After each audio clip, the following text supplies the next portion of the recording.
굉장히 엄격한 그 룰을 이렇게 쫓아가는 그런 식의 그 율법주의적인 그런 경향을 다분히 띈 그런 형태로 치우치게 되고, 반대로는 너무 자유로운 그 신비주의라든가 자유주의라든가 이런 극단적인 그런 그 종교를 자유분방하게 이렇게 취급하는 그런 식의 그 자유분방함이 항상 도사리고 있다는 것이.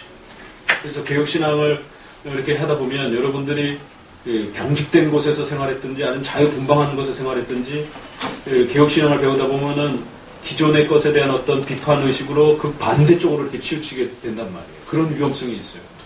그래서 개혁교회에 들어오셔가지고 개혁교회 신앙을 배우다 보면 그런 실수들을 성도들이 많이 한다는 것이죠. 교권적인 그런 체계에 너무 이렇게 그 고통을 받다 보니까 만인 제사장이라든가 이런 부분들이 교회 정치에 있어서 민주주의적인 원리가 있습니다. 그러나 교회는 민주주의 정치가 아니에요. 그러니까 그런 거를 이렇게 충분히 이렇게 숙성시키지 못하게 되면 한쪽만 붙잡는 거예요. 그러니까 하나님의 말씀의 그 내용이 무엇이고 그것이 교회 정치를 통해서 어떻게 드러나야 되는가가 핵심인데, 그걸 이루는 방식에 있어서 성도들의 의견을 귀를 기울이기도 하고, 그래서 민주주의적인 어떤 요소가 있는 겁니다. 요소가 있는 거예요. 그러나 교회는 민주주의 정치는 아니라는 거예요. 그러니까 어떤 면에서는 또 감독적인 개념이 있기도 해요. 그래서 목사님이 단독적으로 결정하기도 하고, 그러나 궁극적으로 하나님의 말씀이 그걸 원하는가, 교회의 그런 활동들을 이렇게 항상 그게 초점이기 때문에 역시 또 그 감독 정치만은 다 아니라는 거죠.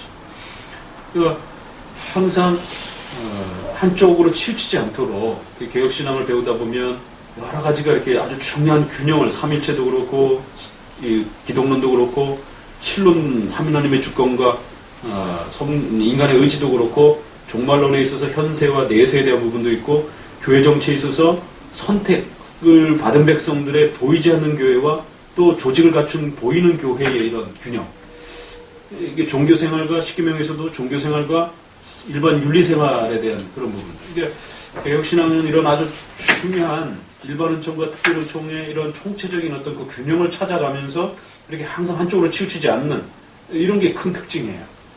그럴 때 항상 기독교 역사는 항상 어느 쪽으로든 이렇게 치우친다는 것이죠.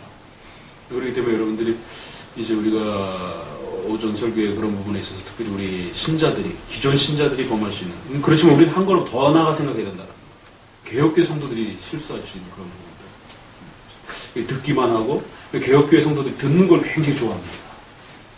왜냐면 이러한 그 지정의의 이런 요소가 있다라면 지적인 요소가 일단 기초가 되기 때문에 끊임없이 하나님 말씀 배워야 되고 교리 공부해야 되고, 이러다 보니까 듣는 것을 일단 기초로 한단 말이에요. 그렇지만 거기에 치우쳐버리게 되면 이렇게 실천을 하지 않는, 개혁교회 성도들이 굉장히 많이 배우기는 굉장히 많이 배워요. 근데 실천하지 않는 거죠. 이런 현상들이 나타나요.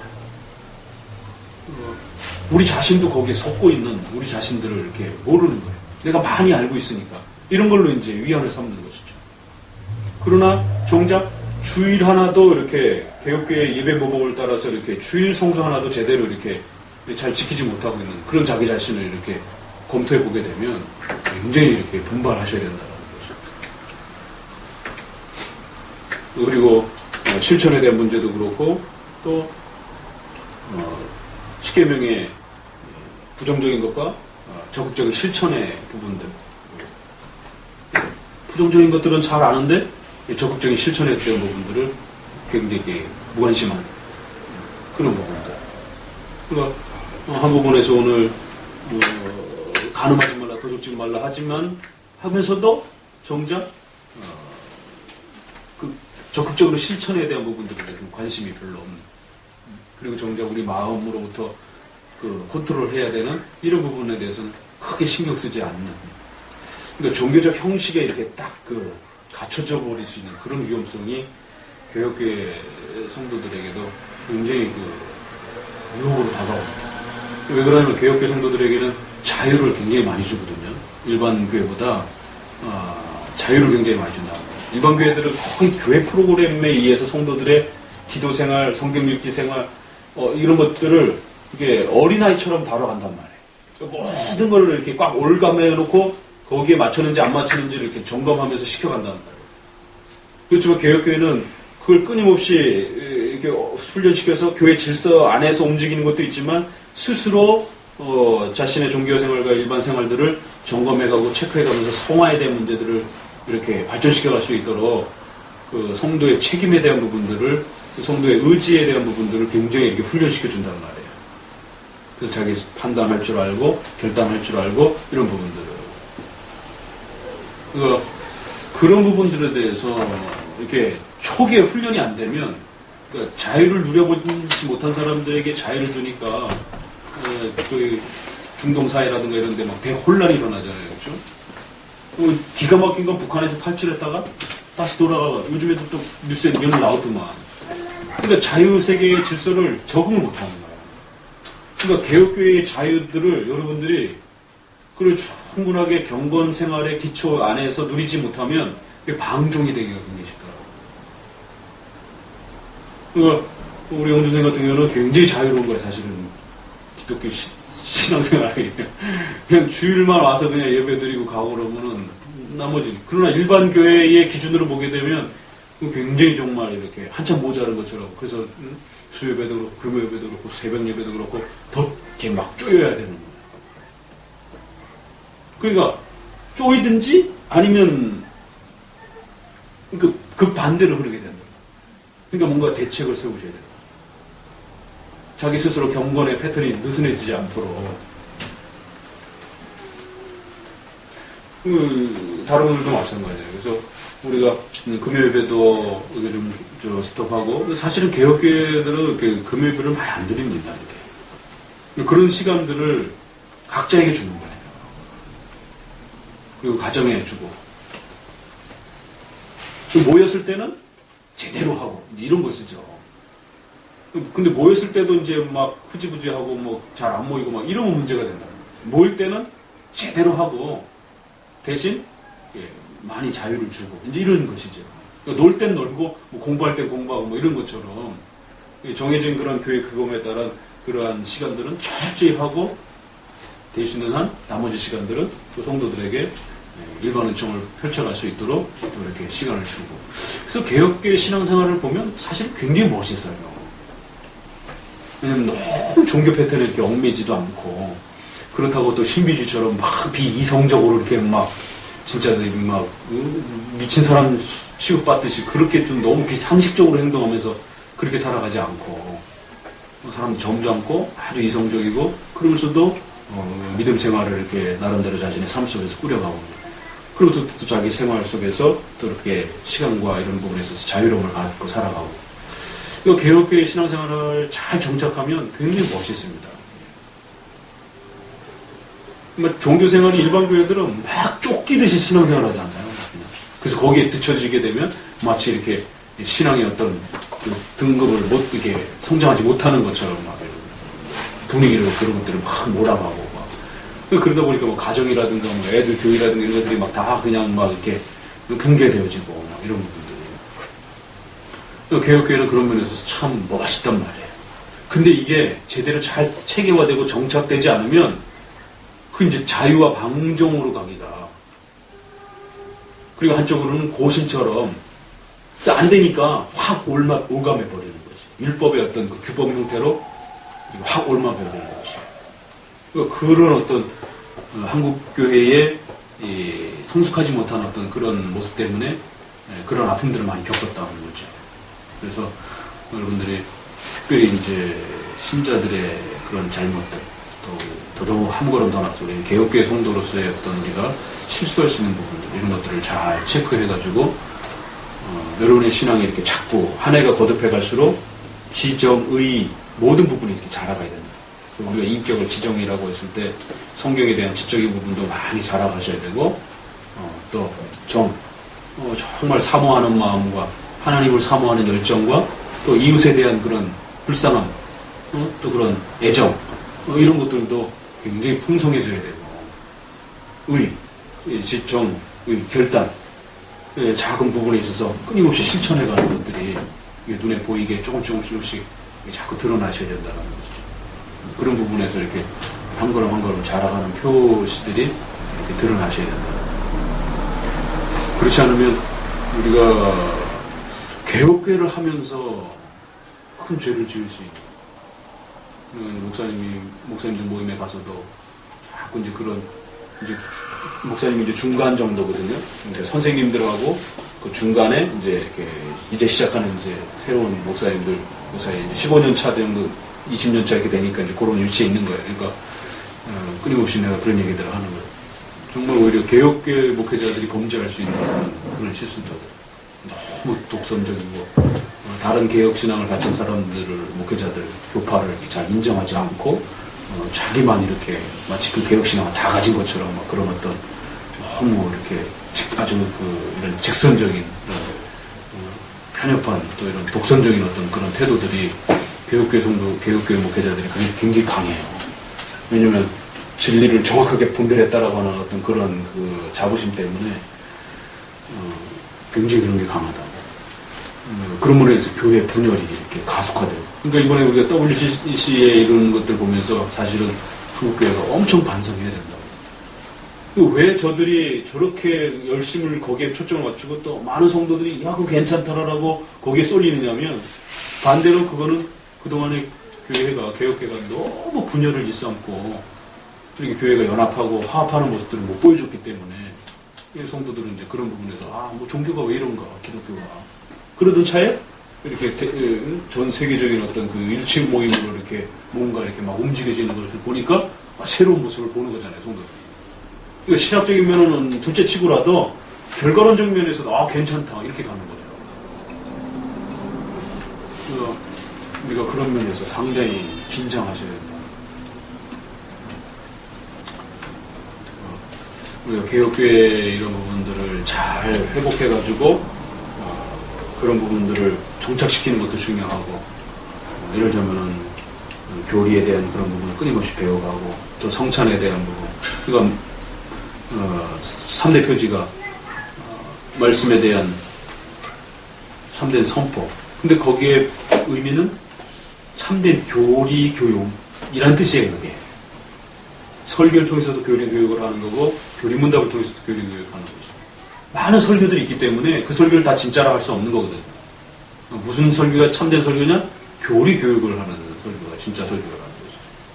네, 성례전을 끊임없이 집행하고 그러니까 개혁교회들이 성례전을 많이 못하는 이런 형편 개혁교회인데도 불구하고 성례전을 많이 못하는 이런 경우도 많답니다.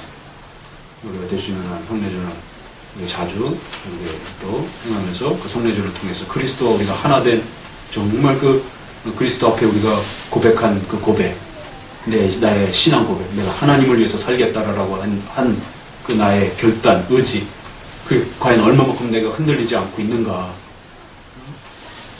그거를 보는 겁니다. 그리고 하나님이 내가 너를 택했다라고 하는 하나님의 구원에 대한 선택에 대한 그 언약을 확증을 다시 가슴에 또 이렇게 뜨겁게 새기는 시간입니다. 그래서 성찬은 우리의 몸으로 주는 우리의 감성으로 주는 그런 은혜라는 것이 설교는 귀로 듣는 은혜랍니다. 그 다음에 권징 끊임없이 교회 안에서 성도의 성화에 대한 그런 채찍질과 훈련 총체적으로 이렇게 어우러져야만이 성도들이 건강하게 잘 자라간다는 거죠. 그렇지 않으면 항상 어떤 균형을 잃을 위험성이 항상 도사리고 있다는 거죠. 왜냐하면 이 목사님이 얘기를 하냐면 우리가 설교도 그렇지만 또 WCC가 다가오면서 또 한번 우리의 자리들을 점검해보고 이 사회도 보게 되면 성이 무너져 가는데 파수꾼이 없다 그러면서 결국 하나님 스스로 그 구원의 투구를 쓰고 파수꾼이 되시는 그런 상식 장면이 나오잖아요.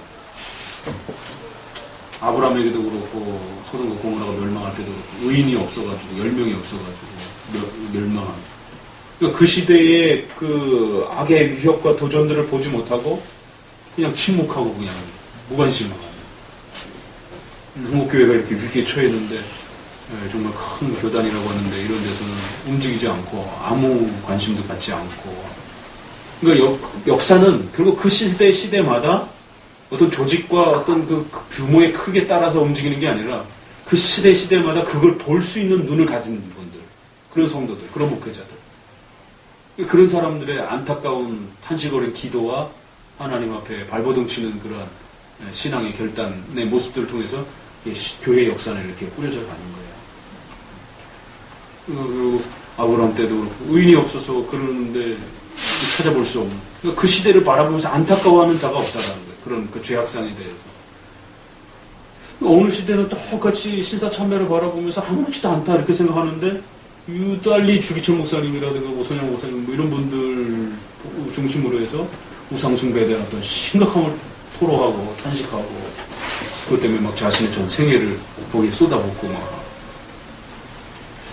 그러니까 항상 교회 역사는 그렇다라는 거예요. 그렇기 때문에 여러분들도 이러한 또 교회의 한국교회의 흐름을 보면서 정말 여러분들 스스로가 깨어있고 자기 자신을 잘 점검하고 그러면서 이렇게 한 걸음 한 걸음 그 시대를 살아가지 않으면 이 기독교라는 게 세속화되어가지고 그냥 종교 생활로 그냥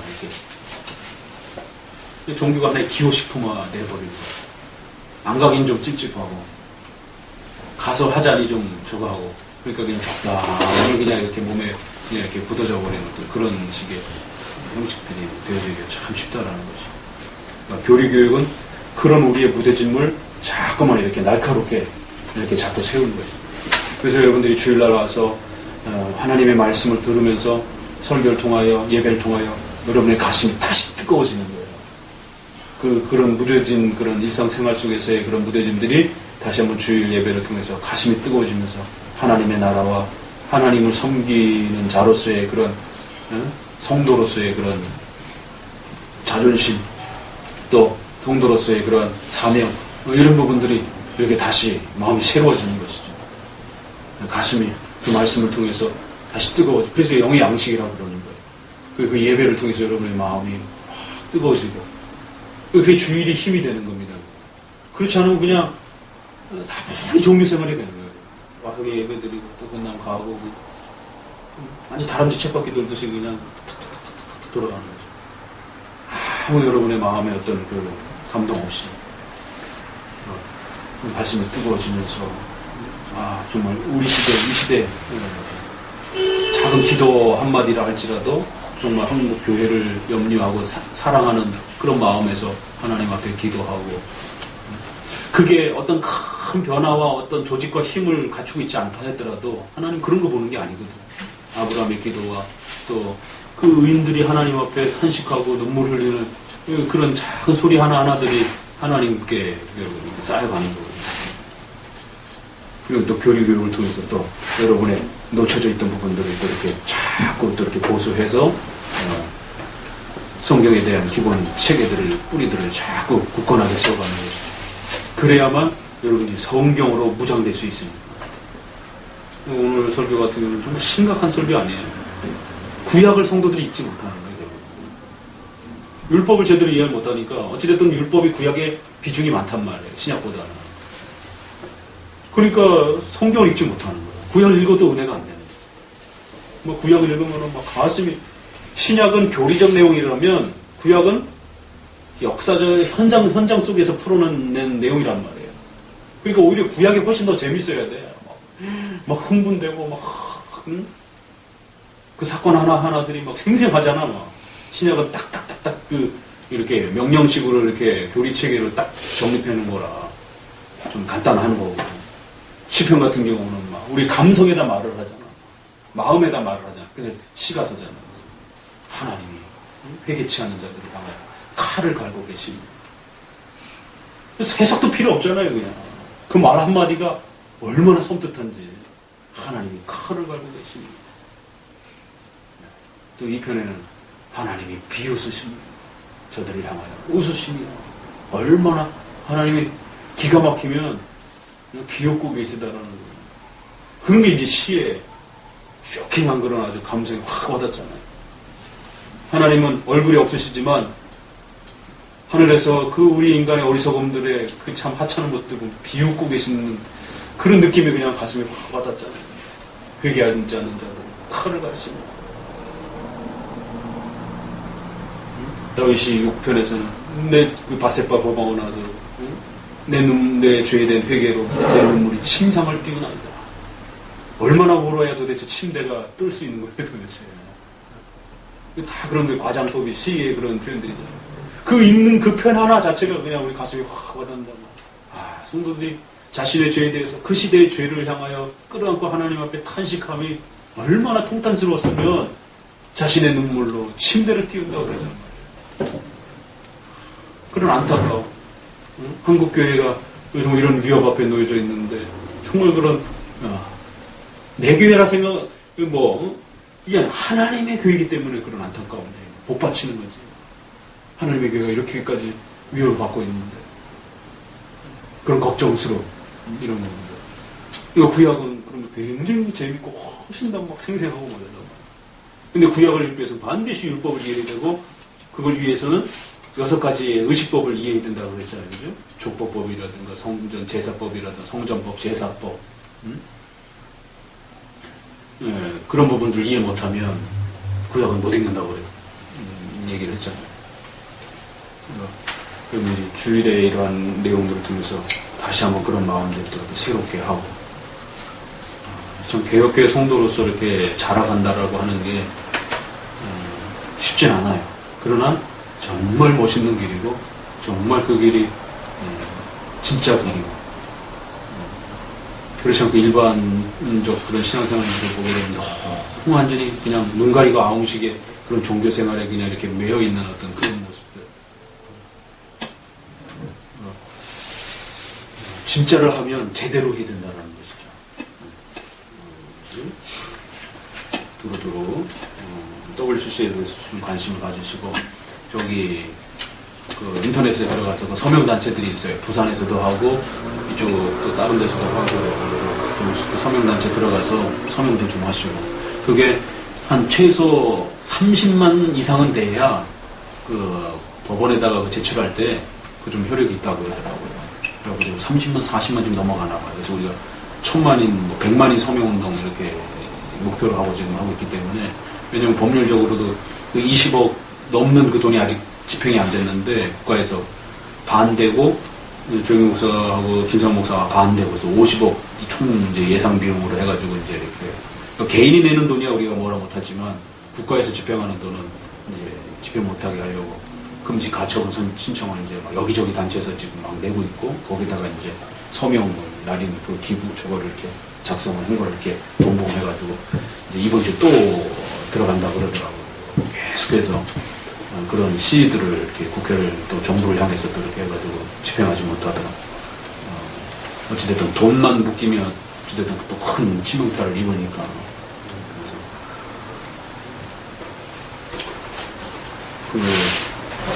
여러 가지로 이렇게 관심을 또 가지시기 바랍니다. 저희 7번 수호천사들 264페이지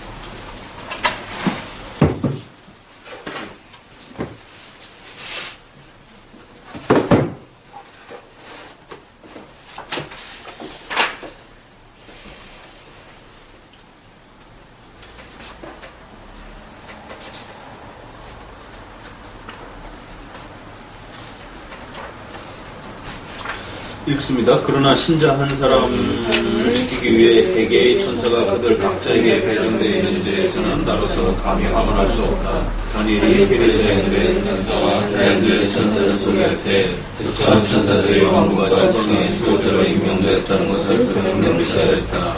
그리스도께서도 마찬가지로 어린이의 천사들이 항상 성부의 얼굴을 배운다고 말씀하신 바 있는데 이것은 어린아이의 안전 위탁받은 어떤 천사가 있다는 것을 암시한다. 그러나 이 사실 때문에 저들 각 사람에게 자기를 보호하는 특수한 천사가 있다고 단정해야 할지에 대해서는 나는 아는 바가 없다. 그러나 확실하게 주장해야 할 것은 한 천사만이 아니고 우리 각자를 돌보고 있는 것이 아니라 모든 천사가 한 마음으로 우리의 구원을 지키고 있다는 사실이다. 우리가 기독교 강요를 이렇게 선조들의 이런 글을 읽어보니까 오늘날도 많은 부흥사들이 바로 이런 구절을 가지고 마치 수호천사가 있는 것처럼 또 그걸 더 나가서 그걸 봤다라고 또 막 이러면서 막 사람들을 이렇게 막 엉뚱한 막 이렇게 유혹을 한단 말이에요.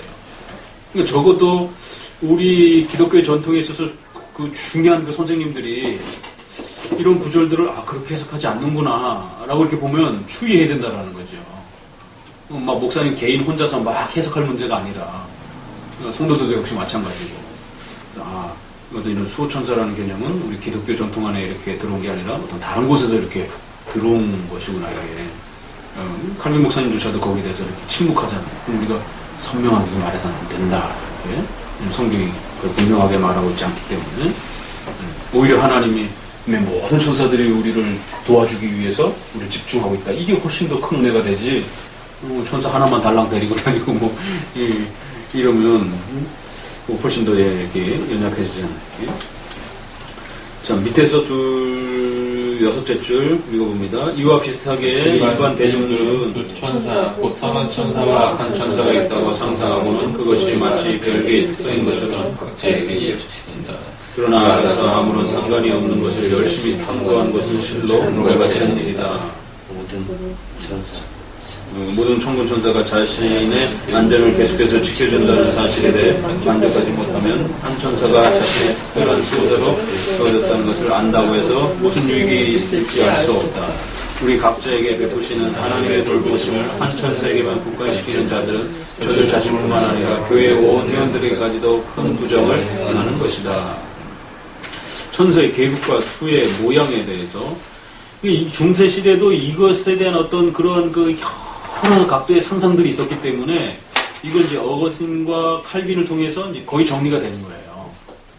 그러니까 우리 입장 쪽이 이단들도 수많은 얘기들을 하고 또 일반 불신앙 세계 속에서도 뭐 그런 어떤 여러 가지 천사라든가 악마라든가 이런 것들 얘기를 하잖아요, 그죠? 그러니까 그런 부분들을 우리가 수용해야 될 것, 수용하지 말아야 될 것들에 대한 부분들을 좀 정리할 필요가 있다는 거죠.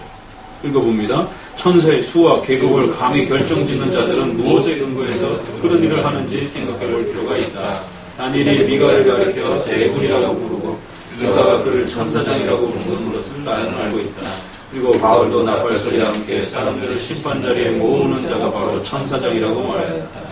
그러나 누가 이상의 몇 구절을 분석해서 천사들의 정도를 결정짓고 각 천사들을 그 칭호로 구별지으며 그 위치와 지위를 각자에게 배정할 수 있는가. 미가엘도 나오고 가브리엘도 나오고 토비트 일반 이런 다른 책들에 보게 되면 제3의 칭호 라파엘도 있기도 하고 이 명칭들은 그것들을 갖고 있는 의미로 보아 우리의 능력의 약함 때문에 천사들에게 적용된 것처럼 생각되기 때문이다. 물론 나는 이 문제를 미리 길로 남겨두기도 한다. 여러 표현들이 있어요. 천천히요, 만만히요, 이런 12영 더 되는 천사. 이게 로마식 표현인데 12레기온 그래갖고 한 레기온이 부대가 연대, 대대 이런 표현이에요. 그래서 6,000명 정도를 레기온이라고 이렇게 표현을 해요. 0이라고 번역한 거를. 거기다 12 곱하면 6만에다가 72,000인가? 그 정도 이런 식이 되는 거죠. 그런 표현들도 있고. 또 넘어가서 267페이지. 영들은 형체를 가지고 있지 않는 것이 확실하다. 그렇지만 267페이지에 성경은 우리의 이해력의 정도에 맞춰 그룹이나 스랍이라는 이름으로 천사들이 날개를 가진 것으로 표현하고 있다. 그것은 그들이 일단 유사시에 믿을 수 없을 만큼 빨리 우리를 도울 수 있도록 항상 준비가 되어 있다는 것을 의심하지 않도록 하기 위함이다. 이는 마치 번개가 하늘에서 엄청나게 빠른 속도로 떨어지는 것과도 같다.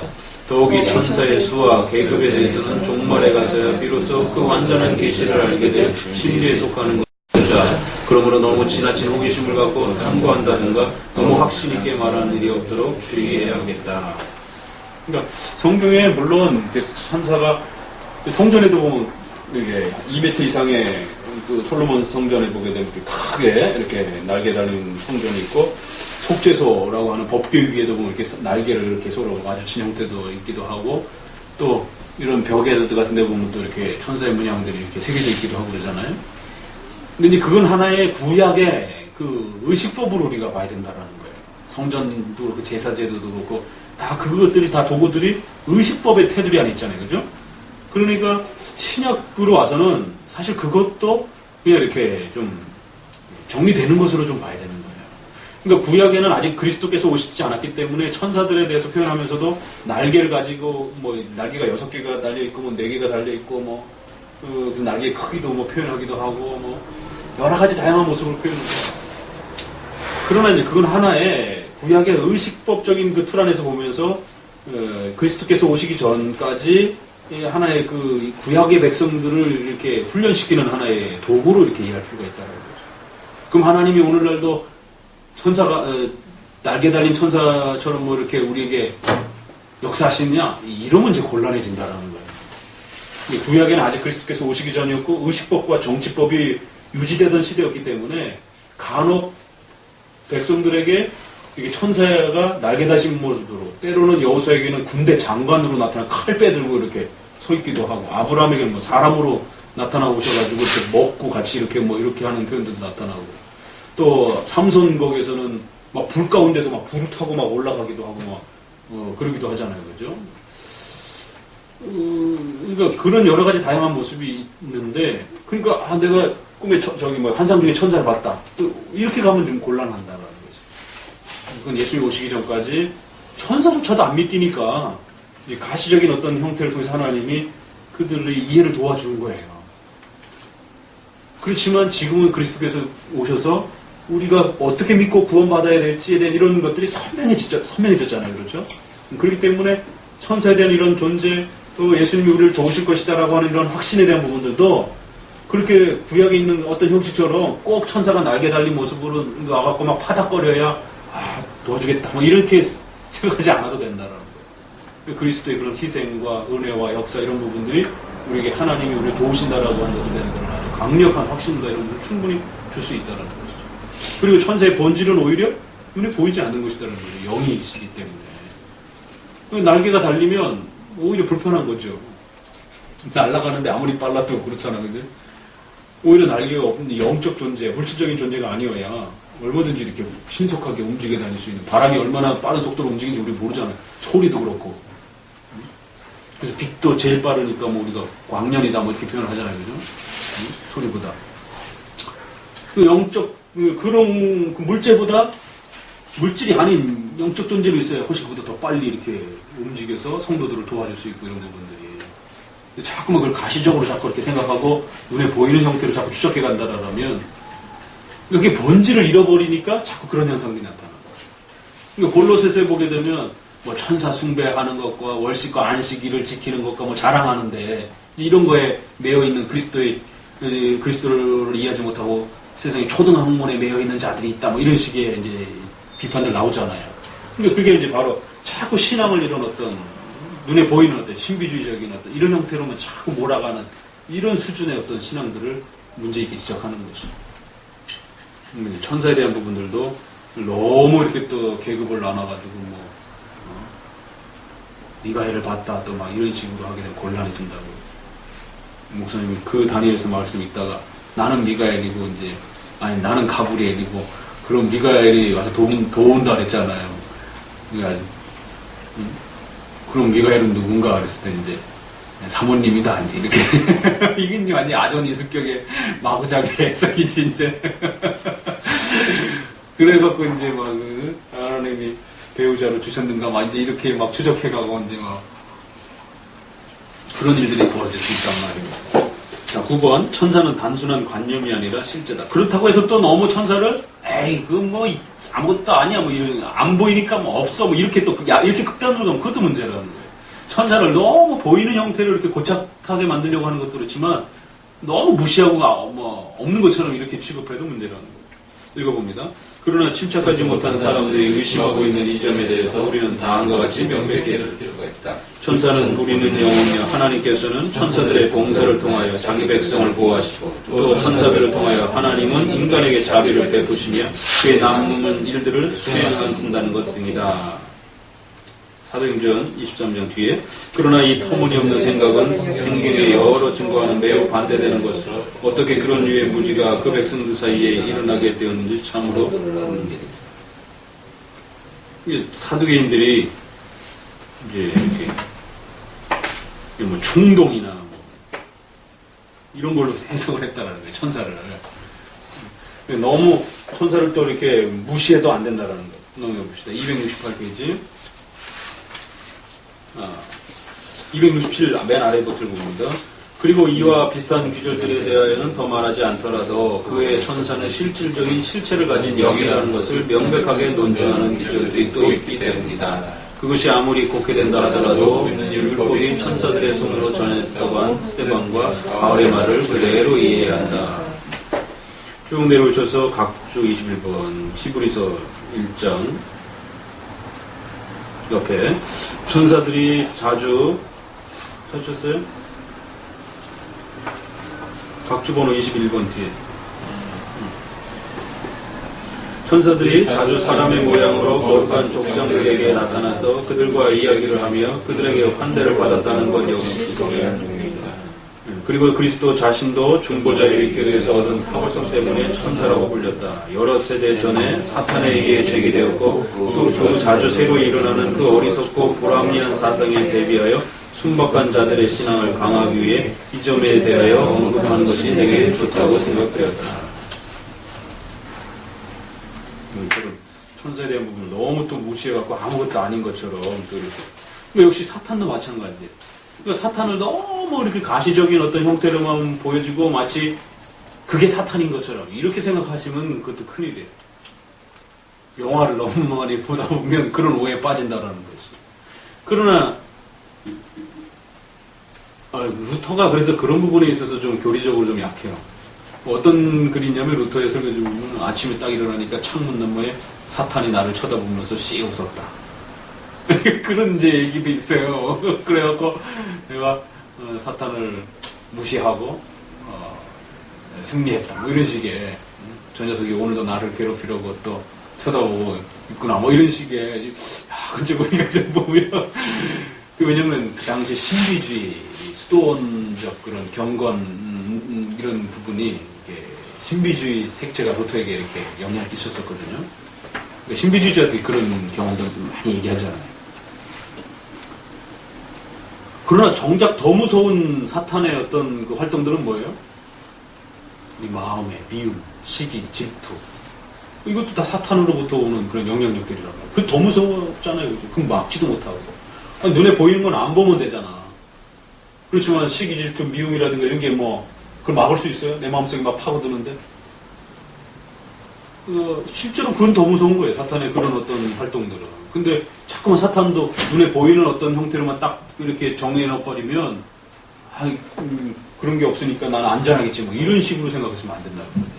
그러니까 사탄도 역시, 영적인 존재라는 거예요. 또 그러나 그 반대로 또 사탄을 또 너무 무시하고, 에이, 사탄 있긴 뭐가 있어. 뭐. 이런 식의, 이것도 역시 문제가 된다는 거죠. 그렇기 때문에 영적으로 느슨해진단 말이에요. 성경 분명히 사탄이 우는 사자처럼 베드로서 집어삼킬 자들을 이렇게 들어다니면서 찾는다라고 하기도 하고, 성도들의 부부생활 가운데 이런 데까지도 이렇게 부부생활이 소홀해지게 되면 결국 그 성적인 걸 가지고 사탄이 틈을 타서 부부의 관계를 파괴한다라고 이렇게 다투면 속히 사과하라라고 해가지고 사탄이 그 분노의 마음을 파고들어서 너를 이렇게 막 분노 가운데로 이렇게 고통스럽게 너의 마음 그 함정이 빠지게 만들 것이다. 왜? 사람이 분에 사로잡히면은 잠이 안 오잖아요. 그럼 병 생긴다. 정신적으로도 그렇고 육체적으로도 병 생기고 사회적 관계도 망가지고 일도 제대로 안 되고 너무 분노에 사로잡혀 있게 되면 차라리 그럴 때는 빨리 용서하고 툴툴 털어버리는 게 낫지. 막 머릿속에서 막 계속 떠오르고 막 이런 막 그 집착이 생기고 막 이런. 그건 요즘에 나오는 막 묻지마 범죄 같은 거. 그전에 보니까 이 고등학생 녀석들이 차 타고 가면서 그 락스 그리고 그 정류장에 있는 사람들한테다가 그냥 확 뿌려가지고 사람들 많이 다쳤더만 보니까 은혜들하고 실명도 당할 수도 있고 말이야. 심심해서 그랬대. 참나. 그러니까 그런 여러 가지 이런 것들이 사탄으로부터 오는 그런 충동과 이런 게 있단 말이야. 그러니까 우리의 마음이 그 분노와 이런 부분에서 이렇게 억제되지 않냐면 얼마나 그 무서운 사람을 죽이려 드는 어떤 그런 이런 폭력과 이런 것들이 우리 자신의 연약함에서도 오지만 사탄의 그런 충동에 의해서도 온단 말이에요. 그게 섞여 있기 때문에 조심해야 된다는 거죠. 그래서 그 화라든가 이런 걸 절제하지 못하면 사탄이 그걸 사용할 수 있다는 거예요. 그래서 혹시라도 우리가 인간이니까 연약해서 다퉜을지라도 속히 사과하라는 거예요. 거기에 함몰되지 않도록. 이런 영적 존재에 대한 천사에 대한 부분은 선한 천사나 악한 천사나 그들의 자리를 적당하게 이렇게 둬야 된다는 거예요. 너무 그들을 높이 생각해도 안 되고 그들을 너무 이렇게 무시해도 안 됩니다. 10번 신적 영광은 천사들에게 속하지 않는다. 아직 남아있는 문제는 천사들이 모든 축복의 관리자여 공급자라고 말함으로써 사람들의 관심을 사고 있는 미신에 대항하는 일이다. 그런데 인간의 이성이 경험하기 쉬운 과거는 어떠한 존귀도 천사들로부터 억제되어서는 안 된다고 생각하는 생각이다. 그리하여 하나님과 그리스도에게만 속하는 것을 천사들에게 돌리기까지 중요해야 된다. 이와 같이 해서 지난 여러 세기 동안 그리스도의 영광이 여러 면으로 빛을 상실하게 되어 하나님의 말씀과는 반대로 대할 수 없는 존귀가 천사들에게 주어졌다. 근데 또 천사를 또 너무 이쪽 오른쪽 극단이죠. 뭐 너무 또 높이는 거예요. 그리고 나중에 숭배까지 이렇게 막 하게 돼요. 그래서 카톨릭의 부분은 이제 성자, 성인들의 숭배도 있지만 또 이런 천사에 대한 어떤 천사를 이렇게 부르고 요청하는 어떤 이런 것들도 있어요. 일반인들은 각각의 미신에 또 맞춰가지고 그런 어떤 미신적 행동을 하는 것처럼 기독교인들도 이런 식의 어떤 마치 이런 미가엘 천사라든가 뭐 이런 식의 천사들을 이렇게 마치 높이고 천사의 어떤 형상이라든가 뭐 이런 것들을 만들고 의지하고 뭐 그것들 가지고 있으면 마음이 편하고 뭐 이런 식의 이게 상업적인 그런 것과 또 연결돼가지고 또 뭐 그런 비슷한 류의 어떤 그 물건들 또 뭐 그런 어떤 이런 소유할 수 있는 이런 것들 거기에 다 해당이 될 수 있습니다. 그런 부분들이. 그런 미신적 행동들은 조심해야 된다는 거예요. 11번 하나님께서는 천사들을 사용하시되 자신을 위해서가 아니라 우리를 위해서 사용하신다. 그러나 하나님은 어째서 직접 자기 스스로가 하는 것보다 오히려 천사들을 통해서 자신의 권능을 보여주시고 신진의 안전을 위해 대비하시며 자신의 기전을 상하신 것을 고려한다면 우리는 이 유형을 잘 피할 수 있을 것이다. 정확히 말해서 하나님은 우리를 하시는 것이 아니다. 그러므로 천사들 없이는 그가 아무것도 하실 수 없는 것처럼 생각해서는 안 된다.